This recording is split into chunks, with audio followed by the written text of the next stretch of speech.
औज़ुबिल्लाहिमिनश्शैतानिर्रजीम बिस्मिल्लाहिर्रहमानिर्रहीम। अज़ीज़ तलबा अस्सलामु अलैकुम।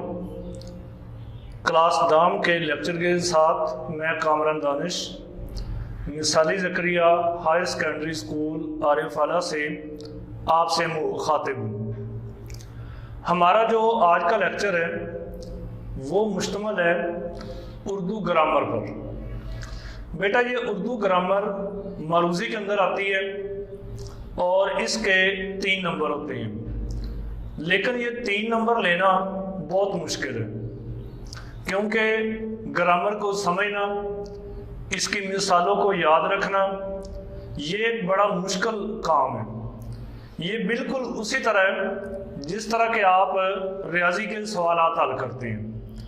रियाजी के सवालात की आप प्रैक्टिस करते रहेंगे तो ये आपको आ जाएंगे, लेकिन जब आप मैथ की या रियाजी की प्रैक्टिस छोड़ देते हैं तो तब ये फिर आपको नहीं आती। इसी तरह ग्रामर है, ग्रामर को आप बार बार समझेंगे, बार बार इसको आप कवायद इंशा से पढ़ेंगे तब ये आपकी समझ में आएगी। आज हम कुछ इसकी इब्तदाई चीज़ें करेंगे कि उर्दू ग्रामर क्या होती है, इसके कितने हिस्से होते हैं, और फिर आगे आपके सिलेबस से मुतल्लिका कुछ चीज़ें ग्रामर से डिस्कस की जाएंगी। तो सबसे पहले हम देखते हैं कि उर्दू ग्रामर क्या चीज़ है। जी, उर्दू ग्रामर हर जुबान के लिए कुछ उसूल और कवानीन होते हैं जिससे इस जुबान को सही तरह से समझा जा सकता है। हर जुबान के लिए कुछ उसूल और कवानीन होते हैं जिनसे इस जुबान को सही तरह से सीखा जा सकता है, सही तरह से समझा जा सकता है। इसी तरह उर्दू जुबान के भी कुछ उसूल हैं जिन्हें ग्रामर या कवायद कहते हैं। इनके जानने से हम उर्दू जुबान को जान सकते हैं, उर्दू जुबान को सीख सकते हैं और इसको हम समझ सकते हैं और ठीक ठीक बोल और समझ सकते हैं। ग्रामर के 2 हिस्से होते हैं, एक होता है हिस्सा सरफ और एक होता है हिस्सा नाव। अब जो हिस्सा सरफ है, सरफ कवायद का वो हिस्सा जिसमें मुफरद अल्फाज से बहस की जाती है, यानी एक एक लफ्ज से हम बहस करते हैं कि वो लफ्ज वाहिद है, जमा है, मुज़क्कर है, मुअन्नस है, इसम है, फेल है या वो हरफ है। इस हिस्से में सिर्फ कलमात व अल्फाज ही ज़ेर बहस होते हैं, यानी कलमात, कलमा को लफ्ज ये ज़ेर बहस आता है। इल्मे सरफ में लफ्ज के लुग़वी माने की बजाय इसके मफ़हूम से बहस की जाती है जो बोल चाल में मतलूब होते हैं, यानी हम जो लफ्ज बोलते हैं उसके बारे में बहस की जाएगी कि ये लफ्ज वाहिद है, जमा है, मुज़क्कर है, मुअन्नस है, इसम है, फेल है या हरफ है। अब इसका जो ग्रामर का दूसरा हिस्सा होता है वो कहलाता है हिस्सा नाव। कवायद या ग्रामर का वो हिस्सा, कवायद या ग्रामर का वो हिस्सा जिसमें मुरक्कब जुमलों और इबारतों से बहस की जाती है। मुरक्कब जुमले, मुरक्कब आपको पता है कि 2 या 2 से ज्यादा अल्फाज का मजमुआ मुरक्कब कहलाता है। नाव के 2 हिस्से होते हैं। नंबर 1 है नाव तफसीली, जुमलों को अलग अलग करना, पार्ट्स ऑफ स्पीच जिसको आप इंग्लिश में कहते हैं, कि उसके हिस्सों के बारे में बहस करना कि इसके जो फलां हिस्सा है वो ग्रामर की रूह से क्या है, फलां हिस्सा ग्रामर की रूह से क्या है। जैसा कि आपने पार्ट्स ऑफ स्पीच में पढ़ा, नाउन, प्रोनाउन, वर्ब, एडवर्ब। इसी तरह यहाँ पर इसमें सिर्फ आ जाता है, फिर इसमें ज़ात आ जाता है, या फिर उसमें फेल आ जाता है, फाइल आ जाता है, मफूल आ जाता है। इसको अलग अलग करना। नावे तरकीबी मुरक्कब जुमलों को मिलाना, यानी उनकी पूरी एक इबारत बनाना। अब हम देखते हैं ग्रामर, हिस्सा सरफ। सबसे पहले है लफ्ज। लफ्ज किसे कहते हैं? इंसान अपनी जुबान से जो कुछ बोलता है उसे लफ्ज कहते हैं। इंसान अपनी जुबान से जो कुछ बोलता है उसे लफ्ज कहते हैं। मसलन किताब, कलम, पानी, रोटी। ये इसकी मिसालें अल्फाज की। किताब, कलम, पानी, रोटी। लफ्ज की अकसाम। लफ्ज की बेटा दो अकसाम है, ये बात ज़हन में रखिएगा। जो भी लफ्ज हम बोलते हैं उसकी दो अकसाम है। एक होता है लफ्ज मौजू और एक होता है लफ्ज मुमल। अब जो लफ्ज मौजू है वो लफ्ज होता है जिसका कुछ मानी, जिसको जब हम पढ़ें या जिसको सुने तो उसका मतलब हमारी समझ में आ जाए। मसलन कबाब, रोटी, खाना। आप इन तीनों को पढ़ेंगे तो आपको इन तीनों के मानी समझ में आ जाएंगे। लफ्ज मुमल वो लफ्ज है जिसके कोई मानी ना हो। लफ्ज मुमल ऐसा लफ्ज जिसका कोई मानी ना हो लेकिन ये लफ्ज मौजू के साथ इस्तेमाल किया जाए। जैसे कबाब, वकाब। कबाब लफ्ज मौजू, वकाब लफ्ज मुमल। रोटी, वोटी। रोटी क्या है? लफ्ज मौजू है और वोटी क्या है? लफ्ज मुमल है। खाना, वाना। खाना लफ्ज मौजू, वाना लफ्ज मुमल। अब हम इसकी मजीद आगे अक़साम पढ़ेंगे और समझेंगे।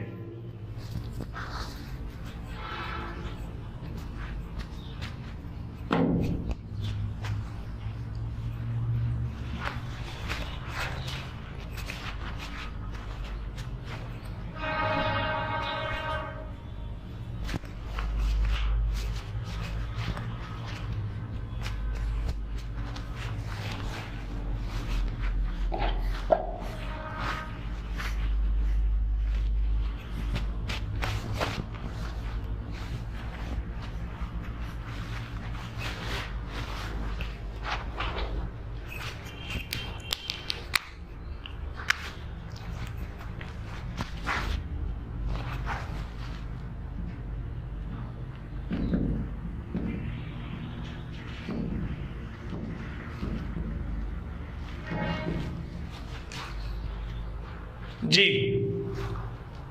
पहले हमने पढ़ा लफ्ज की अक़साम कि लफ्ज के दो अक़साम है, लफ्ज मौजू और लफ्ज मुमल।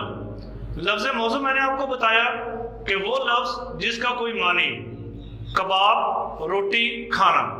और लफ्ज मुमल वो लफ्ज जिसका कोई मानी ना हो, वकाब, वोटी, वाना। अब हमने देखना है कि लफ्ज मौजू की कितनी अक़साम है।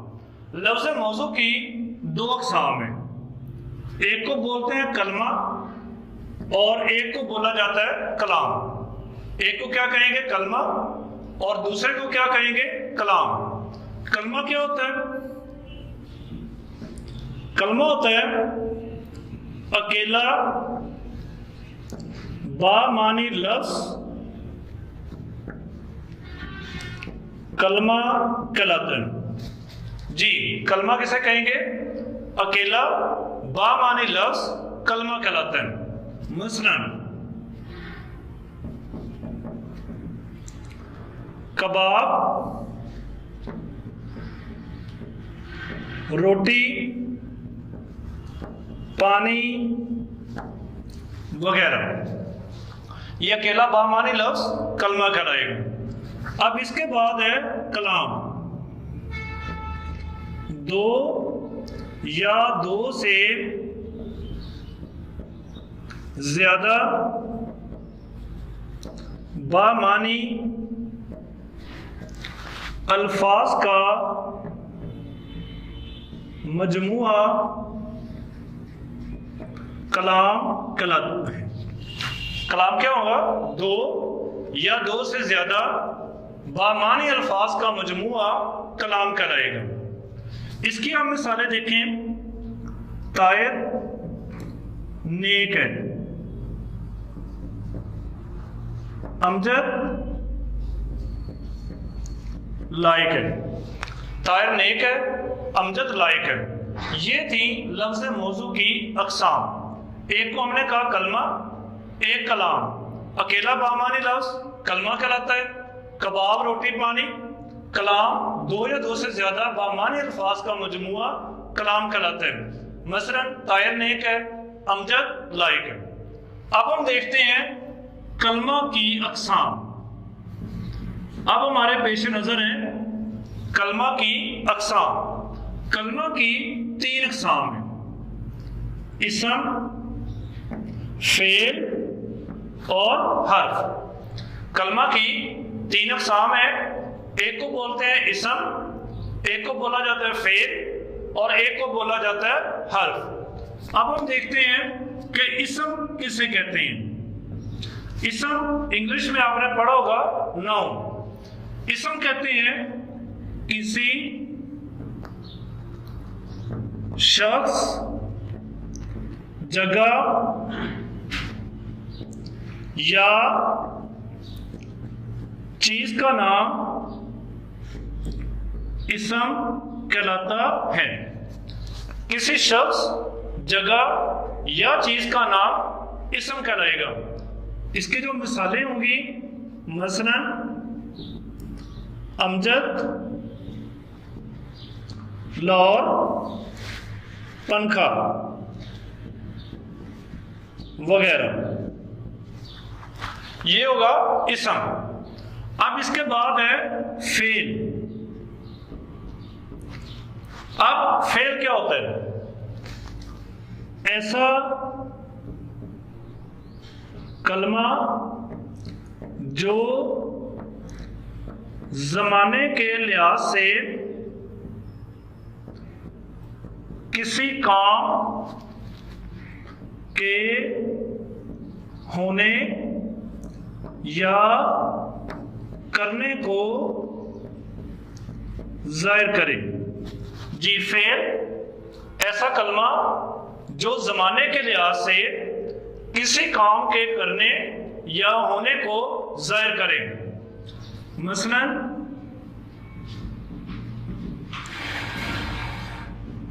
खाता था, इसे हम कहेंगे फेल माजी, यानी गुजरा हुआ जमाना, ऐसा काम जो गुजरे हुए जमाने में हुआ हो। इसके बाद है खा रहा है, इसे हम क्या कहेंगे? फेल हाल, यानी वो काम जो मौजूदा जमाने में हो रहा हो। अब इसके बाद है खाएगा, ये क्या होगा? फेल मुस्तकबिल, यानी ये काम तीनों जमानों में होता है, गुजरे जमाने में भी, मौजूदा जमाने में भी और आने वाले जमाने में भी। जैसे देखें, खाता था, खा रहा है और खाएगा, ये माजी, ये हाल और ये मुस्तकबिल। अब इसके बाद हम देखते हैं हरफ। इसकी जो तीसरी किस्म है वो है हरफ। हरफ क्या होता है? ना ये इसम है ना फेल, बल्कि ये दोनों को मिलाता है। इसकी जो मिसालें आ जाएंगी, का, के, की, से, पर, तक, दरमियान वगैरह। जी, ये हमने समझा कलमा की अक़साम, इसम, फेल, हरफ। इसम किसे कहते हैं? किसी शख्स, जगह या चीज का नाम इसम कहलाएगा। मसलन अमजद, लाहौर, पंखा। फेल ऐसा कलमा जो जमाने के लिहाज से किसी काम के होने या करने को जाहिर करे। मसलन खाता था, खा रहा है, खाएगा, ये माजी हाल मुस्तकबिल। हरफ ना ये इसम होता है ना ये फेल होता है, बल्कि ये दोनों को आपस में मिलाएगा। का, के, की, से, पर, तक, दरमियान वगैरह। अब देखें जी इस्म की अक़साम।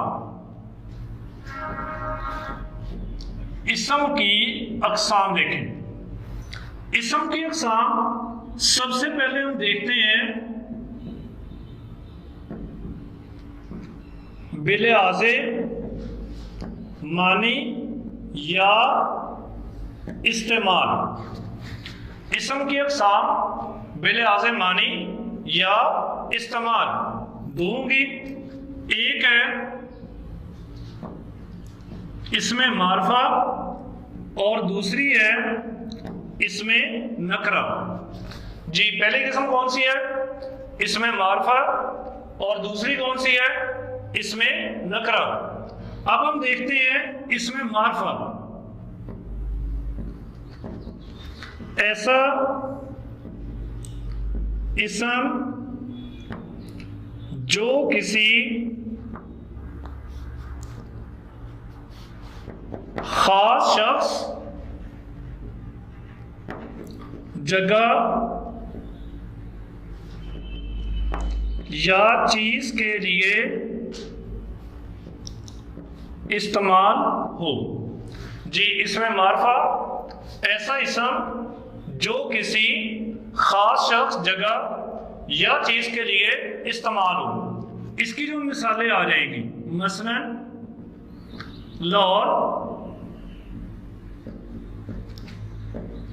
कुरान मजीद,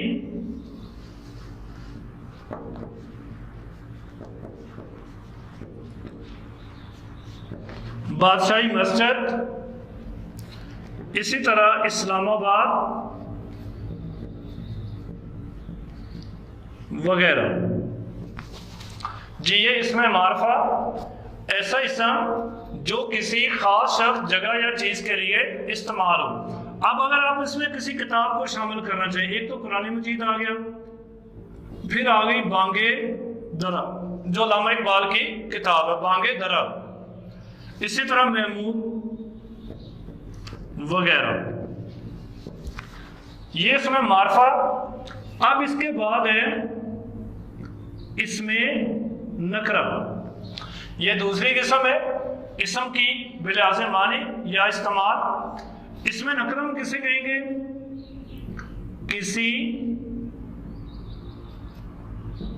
आम शख्स, जगह या चीज के नाम को इसमें नकरा कहते हैं। अब ऊपर तो मैंने नॉमिनेट किए हुए हैं, जैसे लाहौर, कुरान मजीद, बादशाही मस्जिद, इस्लामाबाद, बागे दरा, महमूद। लेकिन अगर मैं इनको नॉमिनेट ना करूं, मैं वैसे लिख दूं, लाहौर की जगह मैं लिख दूं शहर, कुरान मजीद की जगह मैं लिख दूं किताब, इसी तरह बादशाही मस्जिद की जगह मैं लिख दूं मस्जिद वगैरह, तो ये क्या होगा? ये इसमें नकरा होगा। लेकिन अगर मैं शहर का नाम आरिफ वाला लिख देता हूँ, मैं शहर का नाम लाहौर लिख देता हूँ, मैं किताब का नाम कुरान मजीद लिख देता हूँ, मैं मस्जिद का नाम फैसल मस्जिद या बादशाही मस्जिद लिख देता हूँ, तो फिर वो नकरा नहीं होगा, वो मारफा बन जाएगा। लेकिन जब मैं शहर, किताब, मस्जिद, लड़का, आदमी, औरत, लड़की, गांव, ये मैं लिखूंगा तो ये क्या होगा? ये इसमें नकरा होगा। अब हम देखते हैं इस्म की अक़साम बनावट के लिहाज से।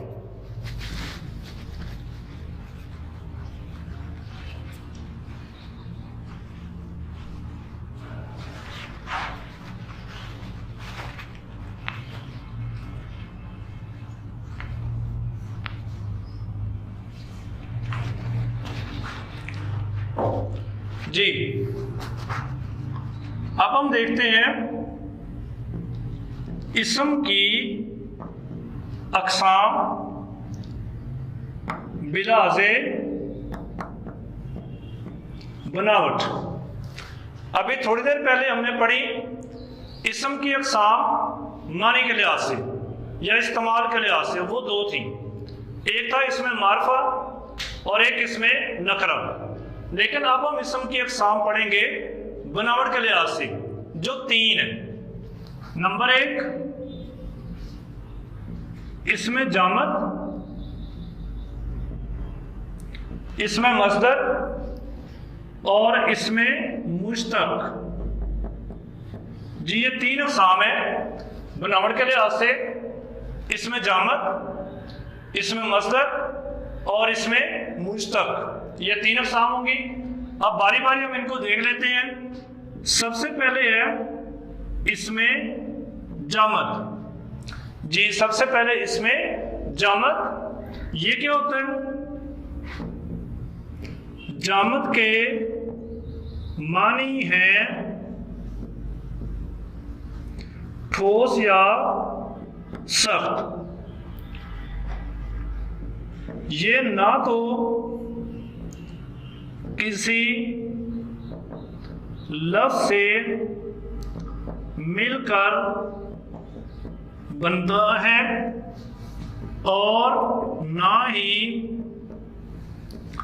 इससे कोई और लफ्ज बनाया जा सकता है। जी इसमें जामद क्या होगा? जामद के मानी है ठोस या सख्त। ना ये किसी लफ्ज से मिलकर बनता है और ना इससे कोई और लफ्ज बनाया जा सकता है। अब इसकी जो मिसालें आ जाएंगी, मसलन पहाड़, चट्टान, पत्थर, चटाई वगैरह, ये होंगी इसमें जामद की मिसालें। तारीफ, जामद के मानी है ठोस या सख्त। ना तो ये किसी लफ्ज से मिलकर बनता है और ना ही इससे कोई और लफ्ज बनाया जा सकता है। मसलन पहाड़, चट्टान, पत्थर, चटाई वगैरह। अब इसकी दूसरी किस्म वो क्या कहलाती है? इसमें मस्दर। इसमें मस्दर ये क्या होता है? इसका मानी है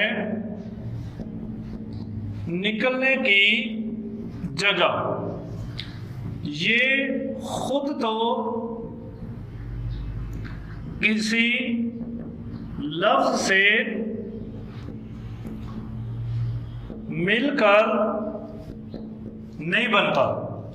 इसमें मस्दर खुद तो किसी लफ्ज से मिलकर नहीं बनता, लेकिन इससे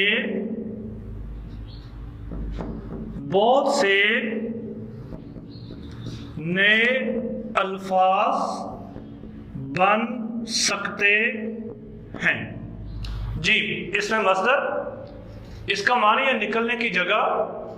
ये खुद तो किसी लफ्ज से मिलकर नहीं बनता, लेकिन इससे बहुत से नए अल्फाज बन सकते हैं। मिसालें इसकी, मसलन सोना, खेलना, जागना,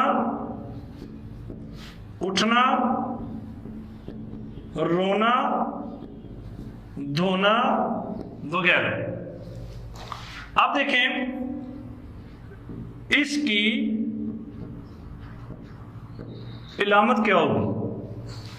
मस्दर की इलामत क्या होगी? कौन सा लफ्ज मस्दर होगा? हर ऐसा लफ्ज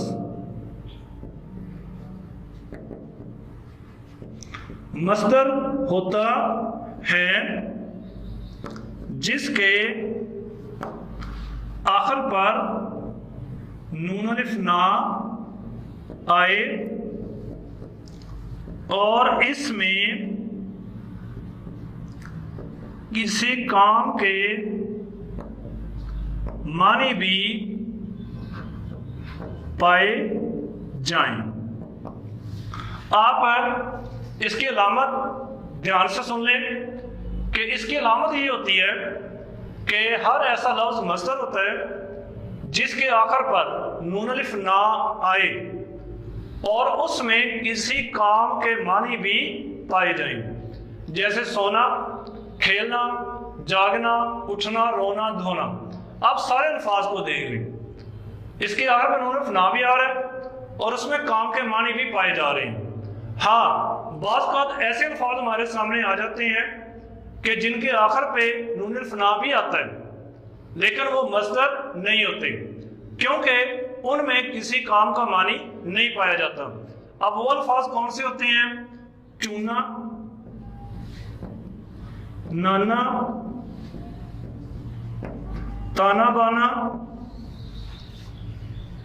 वगैरह। अब ये आप देखें, ऐसे अल्फाज हैं कि जिनके आखिर पे नून अलिफ ना भी आ रहा है लेकिन ये मस्दर नहीं है। क्यों मस्दर नहीं है? कि इनमें किसी काम का मानी नहीं पाया जा रहा। अब जो इसकी आखिरी किस्म है वो है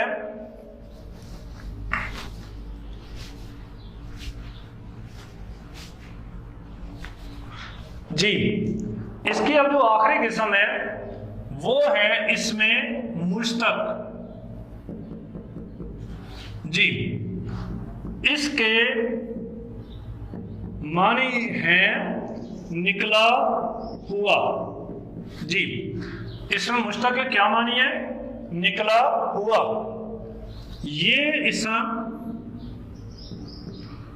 इसमें मस्दर से मिलकर बनता है। जी, इसमें मुश्तक ये वो इसम है जो इसमें मस्दर से मिलकर बनेगा। इसकी जो मिसालें हैं, आप इसकी मिसालें देखें। अब यहां हमने लिखा सोना, जो कि इसमें मस्दर था, इससे मैं बना दूं सोने वाला, तो ये मस्दर होगा और ये मुश्तक होगा। इसी तरह आप देखें खेलना, खेलना से खेलने वाला। इसी तरह आप देखें उठना, उठना से उठने वाला वगैरह। अब अजीज तलबा, आपने क्या करना है? जितनी ग्रामर मैंने आपको इस लेक्चर में समझाई है ये आपने याद करनी है। कहां से याद करेंगे? आप ये ग्रामर याद करेंगे उर्दू कवायदो इंशा की किताब से। आईने से आप ये ग्रामेटिकली काम नहीं करेंगे, क्योंकि जब भी पेपर में मिसालें आती हैं वो उर्दू कवायदो इंशा की किताब से आती हैं। उम्मीद है कि आज का ग्रामर का ये लेक्चर आपकी समझ में आ गया होगा। अल्लाह हाफिज, अस्सलाम वालेकुम।